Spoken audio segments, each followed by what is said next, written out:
企喺度。阿 Sir， 準備好啦！1、2、3，屌，冇人性食嘅冚家。交咗冬瓜咁多嚟點煮啊？睇佢生仔冇屎忽，睇佢老黃勾多幾個佬啊！黃仔，掃啲瓜翻去煮。阿 Sir， 我有啲嘢想同你講。咩事？你有權表演空手道，但係冇權用我哋啲火石嚟表演空手道。呢啲冬瓜我哋愛嚟食嘅，你打到爛晒，整到污糟晒，請問我哋點食啊？對唔住，我一時醒唔起。呢份人幾有正義感，我最欣賞你呢種人。沙比 Sir， 帶佢去三手房。Yes Sir。我想請你飲奶茶。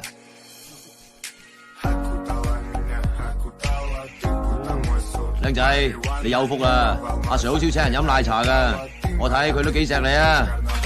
坐啊！你都幾夠膽，咁樣同我講事實。你估你咩？你監躉咋？監躉啊！監躉即係連狗都不如啊！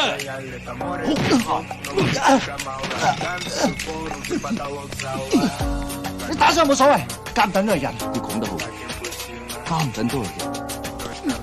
攞奶茶嚟，企定。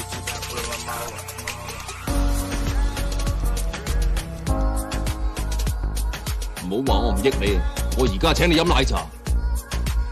撬開口！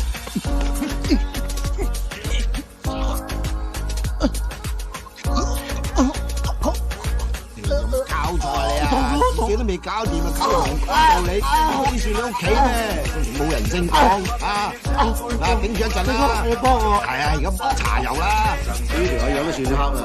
冇人性嘅三大名菜：喇叭嘴、水喉通、頭髮水，居然搞到頭髮水。話時話，啲頭髮喺入邊篤下篤下，命都唔長啊！攞啲棉花汁俾佢食。唔係啩？仲要韞佢食瓜，間都搞半條人命㗎啦！誒，得喎，棉花得喎，棉花得㗎。嗱，安仔唔使驚啊，你盡量塞落去，盡量吞落去，係食咗棉花會好啲㗎。嚟嚟，等啲頭髮黐晒落嚿棉花度，屙翻晒出嚟就冇事㗎啦，執生啊！